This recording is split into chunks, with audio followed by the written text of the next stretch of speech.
अस्सलामुअलैकुम बच्चों, एक बार फिर खैर मकदम है आपका मेरे एक नए वीडियो में।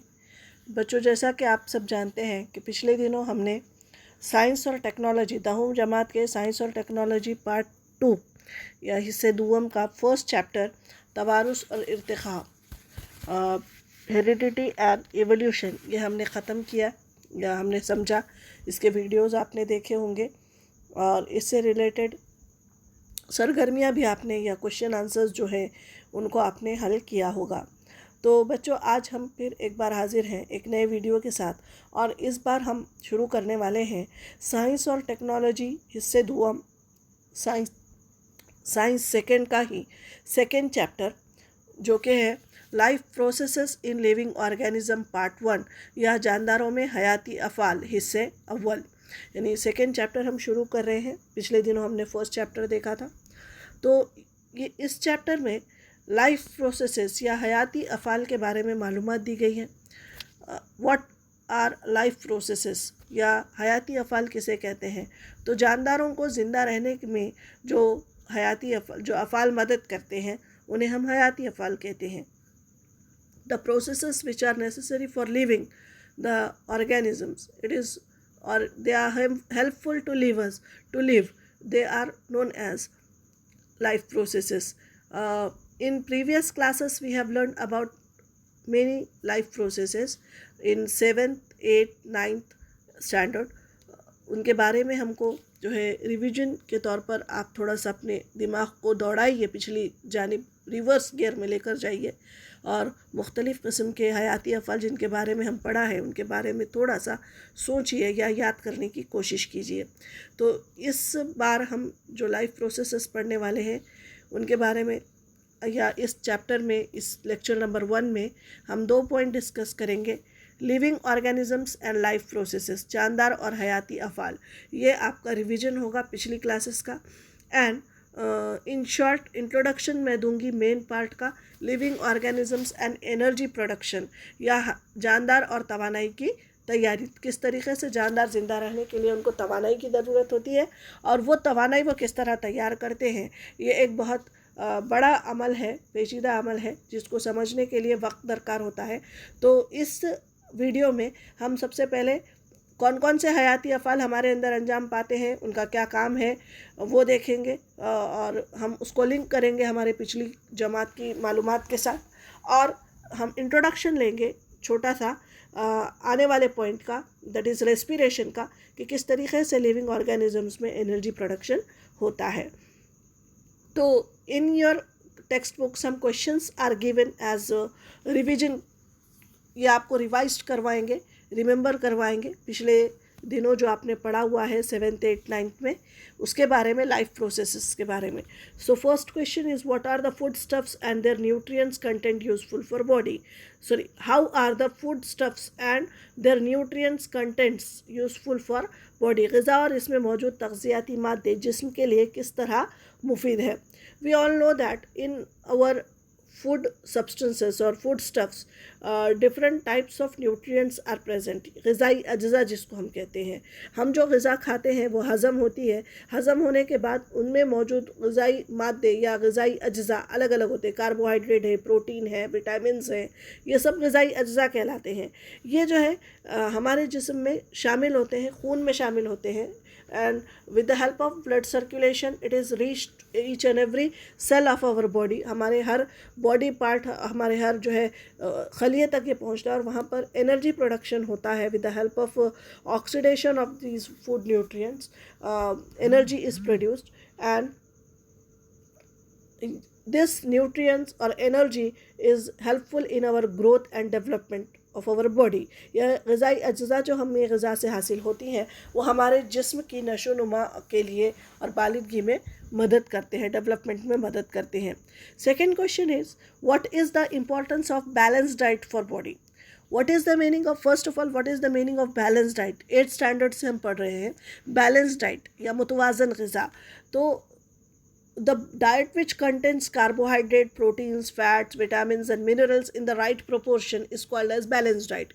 यानी वो ग़िज़ा जिसमें कार्बोहाइड्रेट, प्रोटीन, चर्बी, विटामिन और मादनियात जैसे ग़िज़ाई अज्जा सही तनासुब में मौजूद होते हैं, सही मकदार में मौजूद होते हैं, उस ग़िज़ा को हम बैलेंस डाइट कहते हैं। यानी जितनी हमारे बॉडी को रिक्वायरमेंट है उतना उन सब में मौजूद होना चाहिए और तभी हम उसे बैलेंस डाइट कहते हैं। Each nutrient carries a specific important function, और हर ग़िज़ाई जो उसका एक मखसूस फेल या काम होता है हमारी बॉडी में वो अंजाम देते हैं। In balance diet all these nutrients are in right proportions, और हमारे ग़िज़ा में ये सब जो है मुनासिब मकदार में मौजूद होते हैं, जिसकी वजह से हमारी बॉडी को जो रिक्वायर्ड अमाउंट में एनर्जी की ज़रूरत होती है वो मिलती है, और इससे हमारी हेल्थ को मेंटेन करने में, हमारी सेहत को बरकरार रखने में हमें मदद मिलती है। So it is very important. Next question, which different functions are performed by muscles in our body? हमारे जिस्म में जो उज़लात होते हैं ये कौन कौन से काम अंजाम देते हैं? उज़लात या muscles, there are 3 types of muscles, that is voluntary, involuntary and cardiac muscles. तो हमारे जिस्म में 3 किस्म के उज़लात होते हैं, इरादी उज़लात, गैर इरादी उज़लात और क़ल्बी उज़लात या क़ल्ब या दिल के उज़लात। तो ये अलग अलग जो है इरादी उज़लात जो है इरादी हरकत पर काबू रखते हैं, वॉलेंट्री एक्शंस के ऊपर जो हमारी ख्वाहिश के मुताबिक होते हैं। इनवॉलेंट्री एक्शंस और involuntary muscles bring about the vital functions of the body, जो हमारे कंट्रोल में नहीं है। और जो हमारे हार्ट के मसल्स हैं, कार्डियाक मसल्स हैं, they control the movement of heart, और जो हमारे हार्ट या दिल के उज़लात जो दिल की धड़कन पर काबू रखते हैं, जो कि बहुत इम्पॉर्टेंट है। और ये जो उज़लात हैं इनका एक और काम है कि they stored the proteins and carbohydrate in them, वो जो है मसल्स के अंदर कार्बोहाइड्रेट और प्रोटीन का ज़ख़ीरा किया जाता है। Next question, question number 4 is what is the importance of digestive juices in digestive system? जब आपने डाइजेस्टिव सिस्टम या निज़ाम इंहिज़ाम आपने पढ़ा था तो आपको पता है कि उसमें जो है मुख्तलिफ़ किस्म के जो है इंहिज़ामी रुतूबतें या एंजाइम्स, डाइजेस्टिव जूसेस या एंजाइम्स, वो एंजाइम यानी कैटलिस्ट का काम करते हैं, जिससे कि हमारी ग़िज़ा को आसानी से हज़म होने में और उनसे न्यूट्रिएंट्स को अलहदा करने में मदद मिलती है। तो ये डाइजेस्टिव सिस्टम हमारे जो है जो आंत है या पेट या स्टमक, मैदा है, उसके पीएच को जो है पीएच को मेंटेन करती है और हमारी आंतों में जो है उसको मेंटेन करने में मदद देती है। Next one, which system is in action for removal of waste materials produced in human body? इंसानी जिस्म में जो फासिद मादे तैयार होते हैं उनको खारिज करने वाले निज़ाम को क्या कहते हैं?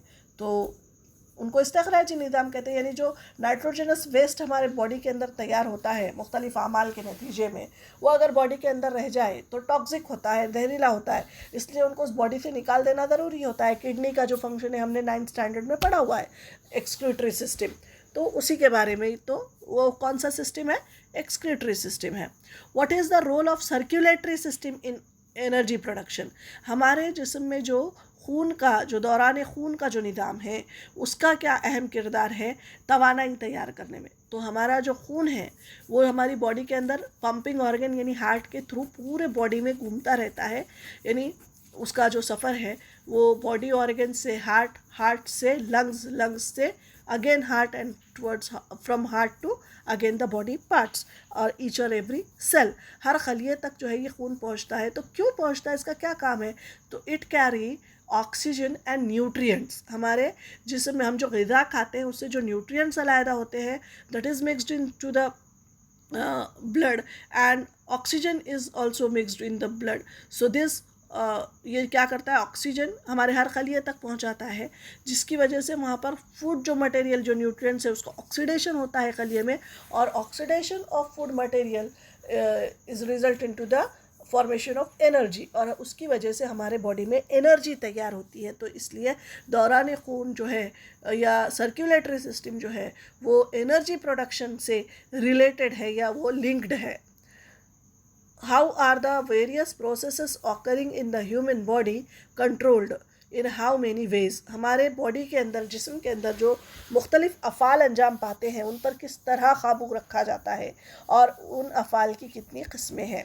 तो हमारे बॉडी में नर्वस सिस्टम है, आप जानते हैं, नर्वस सिस्टम और एंडोक्राइन सिस्टम, यानी हमारे जिस्म में अज़बी निज़ाम और बेखनाती हुदूद जो है, कीमियाई क़ाबू जिसको हम कहते हैं, और अज़बी क़ाबू, इसके ज़रिए से हमारे बॉडी के मुख्तलिफ़ ऑर्गन्स या सिस्टम्स के ऊपर, ऑर्गन सिस्टम्स पर कंट्रोल किया जाता है, और इनको हम आहंगी से यानी कोऑर्डिनेशन में एक दूसरे को काम करने में ये मदद करता है। हमने 9th स्टैंडर्ड में ये भी देखा हुआ है। तो ये जो क्वेश्चंस आपको ये 7 क्वेश्चंस पूछे गए हैं, actually this questions are nothing but the revision of the previous life processes which you have learned in the previous classes 7th 8th 9th and standard 8th and 9th। और इसका link जो है मैंने आपको जब भी पढ़ाया हुआ है 8th में 9th में भी, तब भी मैंने बताया हुआ है कि ये जो आपके लाइफ प्रोसेसेस है ये रिलेटेड है एक दूसरे से, और हमको आगे भी इस साल भी कुछ लाइफ प्रोसेसेस के बारे में पढ़ना है। और क्योंकि हर लाइफ प्रोसेस या हर हयाती फ़ेल दूसरे हयाती फ़ेल से लिंक्ड है, उससे जुड़ा हुआ है, इसलिए उनकी नॉलेज भी इस वक्त भी आपको होना ज़रूरी है, इसीलिए इन क्वेश्चंस को पूछा गया है। Now let us start with our chapter. Now हम जो है हमारे चैप्टर की तरफ, मेन पॉइंट्स की तरफ आते हैं। There are different systems in the human body. हम जो हमारा पहला पॉइंट है कि जानदार और हयाती अफ़ाल या living organisms and life processes, उसके बारे में हम जा रहे हैं। उसका पहला पॉइंट हम डिस्कस कर रहे हैं। In our body there are different systems, अलग अलग जो है हयाती अफ़ाल या निज़ाम हमारे बॉडी के अंदर मौजूद है। They function and coordinate with each other. ये अलग अलग आज़ादाना तौर पर काम करते हैं, यानी निज़ाम का काम है ग़िज़ा को हज़म करना, रेस्पिरेशन का काम है सांस लेना या ऑक्सीजन सप्लाई, है ना, सर्कुलेटरी सिस्टम का काम है जो ग़िज़ा, ये, लेकिन ये एक दूसरे से रिलेटेड, जैसा मैंने अभी आपको पहले बताया, they are related with each other, और इसी वजह से इनके दरमियान सिंक्रोनाइजेशन या हम आहंगी का होना, कोऑर्डिनेशन का होना ज़रूरी है। सो ये हर एक कोई अपने अलग मकसद से भी काम कर रहा है, लेकिन मिलजुल कर भी कर रहा है। ये निज़ाम आज़ादाना लेकिन एक दूसरे के साथ हम आहंगी के साथ अफ़ाल अंजाम देते हैं, और इसी काम के लिए या ये जो काम अंजाम पा रहे हैं हमारी बॉडी में मुसलसिल चलते रहते हैं। जब हम सोए हुए हैं तब भी ये काम चलता रहता है। So our body need energy to perform all these actions, और इन तमाम प्रोसेसेस को अंजाम देने के लिए हमारे जिस्म को मुसलसिल तवानाई की ज़रूरत होती है। So from how we get this energy? So in our food which we eat, some nutrients are present, that carbohydrate, fats and lipids in the diet provide energy to the body। हमारे जिस्म में जो हम खाना खाते हैं उसमें carbohydrate होता है, ठीक है, चर्बी होती है और प्रोटीन, ये जो है हमारे जिस्म को इसकी वजह से तवानाई मिलती है। The mitochondria present in the cytoplasm of the cell synthesize the energy by utilizing these nutrients। और हमारे खलिए के अंदर एक खलवी हैवान सा होता है जिसको हम माइटोकॉन्ड्रिया या तवानिया कहते हैं। हमने 8th स्टैंडर्ड में पढ़ा हुआ है, mitochondria is the power house of the cell. हमारा जो तवानिया या माइटोकॉन्ड्रिया है उसको खलिए का तवानाई घर कहते हैं, as it produce the energy rich molecule called ATP। हमारे खलियात में जो हमारी ग़िज़ा की तकसीद से एनर्जी रिच मॉलिक्यूल ATP तैयार करने का काम हमारा माइटोकॉन्ड्रिया करता है, इसलिए उसको power house of the cell या खलिए का तवानाई घर भी कहते हैं। क्यों कहते हैं वो आपने रीज़न आपने याद किया हुआ, पढ़ा हुआ है, तो क्योंकि वो वहाँ पर क्या होता है, हमारी ग़िज़ा का ऑक्सीडेशन होता है, उसमें ऑक्सीजन मिक्स होती है कार्बोहाइड्रेट में, जिसकी वजह से एनर्जी प्रोड्यूस होती है। समझ में आई बात? It is provided by the circulating blood. जो ऑक्सीजन है वो हमारे खलिए में कहाँ तक पहुँची, अभी मैंने बताया आपको, हमारे सर्कुलेटरी सिस्टम में, हमारे खून में। जब हम सांस लेते हैं, फेफड़ों में जो हवा जाती है, वो हम आगे देखेंगे पूरा निज़ाम, फिर भी मैं आपको इन शॉर्ट बता रही हूँ। हम सांस लेते हैं यानी ऑक्सीजन इनहेल करते हैं, that oxygen get entered in to the lungs. Lungs में अल्वियोलाई होते हैं, अल्वियोलाई में जो है बारीक बारीक कैपिलरीज होती है, ब्लड कैपिलरीज, वहाँ पर डिफ्यूजन यानी गैसेस का लेन देन होता है। तो वहाँ पर जो है कार्बन डाइऑक्साइड गैस वापस निकाली जाती है और ऑक्सीजन गैस मिक्स की जाती है ब्लड के अंदर, और वो ऑक्सीजनेटेड ब्लड जो है हार्ट को जाता है और हार्ट से हमारे बॉडी पार्ट को। तो बॉडी पार्ट किससे बने हुए हैं? सेल से। तो हमारे हर सेल को पहुंचता है, तो उसमें ऑक्सीजन जाता है और वहाँ पर उसके ब्लड के में ऑक्सीजन के साथ साथ न्यूट्रिएंट्स भी जा रहे हैं, कार्बोहाइड्रेट वगैरह। तो उनका ऑक्सीडेशन, ये जो ऑक्सीजन है वो न्यूट्रिएंट्स के साथ मिक्स हो रहा है, तो उनका ऑक्सीडेशन हो रहा है, तकसीद हो रही है। मैंने अमल तकसीद पढ़ा, वो कीमियाई अमल जिसमें ऑक्सीजन से मिलाप होता है। तो ये ऑक्सीजन उन न्यूट्रिएंट्स के साथ मिलता है और उनके मिलने से जो केमिकल रिएक्शन हमारे सेल के अंदर, माइटोकॉन्ड्रिया के अंदर हो रहा है, उससे एनर्जी प्रोड्यूस हो रही है। समझ में आई बात? हम जो तवानाई इस्तेमाल करते हैं बोलने के लिए, खेलने के लिए, चलने फिरने के लिए, वो तवानाई कहाँ से आती है? हम कहते हैं, हम बच्चों को भी बोलते हैं ना, बच्चों ताकत मिलेगी खाना खाओ। तो ताकत कहाँ से मिलेगी? तो आप यहाँ पर वो साइंस या उसके बारे में जो है पूरी डिटेल आपको इस सबक में पढ़नी है। सो प्लांट्स आर ऑटोट्रॉफिक, यानी हमारे जो नबातात हैं दे आर ऑटोट्रॉफ्स, यानी वो खुद कफील है। That means they can synthesize their own food, वो फोटोसिंथेसिस के ज़रिए अपनी खुद ग़िज़ा तैयार करते हैं। और कुछ ग़िज़ा का हिस्सा, सम पार्ट ऑफ द जो उनका जो फूड है, they stored in them in the form in fruits, roots, stem, tubers, leaves, और जो है वो अपने जड़ों वगैरह में जमा करके रख लेते हैं। और बाकी का हिस्सा क्या करते हैं? जो मुख्तलिफ जानदार, उनको plants matter is consumed by animals, और जो सब्ज़ीखोर हैवानात हैं उनको खाते हैं। तो जो बाकी का हिस्सा हमने जो है 9th स्टैंडर्ड में एनर्जी ट्रांसफ़र में हमने फूड पिरामिड वगैरह हमने जो है ग़िज़ा का अहराम जो है हमने देखा हुआ है, उसमें हमने पता है कि सबसे नबातात को ग़िज़ा साज़ कहते हैं, फिर वो प्राइमरी कंज्यूमर्स को जाता है, फिर सेकेंडरी कंज्यूमर्स को। तो कंज्यूम करने के बाद कुछ जो बचा हुआ हिस्सा है, जो उन्होंने स्टोर करके रख लिया वो तो रह गया, और जो बाकी का जो हिस्सा उनके अंदर है वो उनके अंदर चला जाता है। और उसकी वजह से जो नबातात के ज़रिए से तैयार शुदा न्यूट्रिएंट्स है, it get transferred to the primary consumers, और इस तरीके से वो फूड चेन के थ्रू हर एक में पहुंचता है। यहाँ पर फिगर के थ्रू मैंने solar energy get converted into chemical energy by plants by the process of photosynthesis, यानी शुआई तरकीब के अमल के ज़रिए जो नबातात हैं वो सूरज की रोशनी को कीमियाई तवानाई या कार्बोहाइड्रेट में कन्वर्ट करते हैं, स्टार्च में, इसको बताने की कोशिश की है। तो अब यहाँ पर हमने इन शॉर्ट देखा कि किस तरीके से हमें तवानाई की ज़रूरत पड़ती है और वो हमें हमारी ग़िज़ा से किस तरीके से हासिल होती है। तो अब जो मेन पॉइंट है जानदार और तवानाई की तैयारी, living organism and energy production, उसके बारे में हम देखेंगे। सो कार्बोहाइड्रेट, हमारी ग़िज़ा में जो कार्बोहाइड्रेट होते हैं they are the source of energy, है ना, वो हमारे जिस्म में तवानाई हासिल करने का ज़रिया है। तो किस तरीके से वो हमको कहाँ से मिलते हैं? What are the sources from where we get carbohydrate? Milk, fruits, jaggery यानी गुड़, शक्कर, है ना, शुगर केन, सीरियल्स यानी अनाज, जिसमें अनाज में अब तमाम आ गए, चावल, गेहूँ, है ना, ज्वार, बाजरा, मकई एक्सेट्रा। वेजिटेबल्स यानी तरकारियाँ, पोटैटोज़ यानी जो है आलू, देन स्वीट पोटैटोज़ यानी रतालू, एंड स्वीट यानी मिठाई वगैरह, ये सब जो तमाम चीज़ें हैं इनमें कार्बोहाइड्रेट मौजूद होता है। And what is the function of carbohydrate?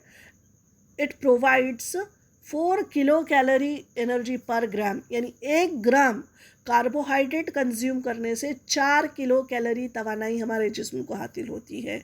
तो इस तरीके से हमारे जिस्म को तवानाई देने का काम कार्बोहाइड्रेट करता है। यानी the food we ate get oxidized, यानी ऑक्सीजन का उसके साथ मिलाप होता है, और उससे यहाँ पर मैंने ग्राफिकली आपको बताने की कोशिश की है। हम चार्ज होते हैं, यानी जैसे कि हम मोबाइल चार्जिंग को रखते हैं, बैटरी चार्ज होती है, तो वो हम यहाँ पर हम ग़िज़ा खाते हैं, सिर्फ हम कहते हैं ग़िज़ा खाने से हमको तवानाई मिलती है, नहीं। ग़िज़ा खाने से जब उसकी तकसीद होती है, जब उसका ऑक्सीडेशन होता है ऑक्सीजन मिलने से, तब एनर्जी तैयार होती है और हमारी बैटरी चार्ज होती है। तो किस तरीके से ये बैटरी चार्ज होती है या ये तरीक़ा किस तरीके से है, उसका डिटेल हम इंशाल्लाह नेक्स्ट वीडियो में देखेंगे। तब तक के लिए अल्लाह हाफ़िज़।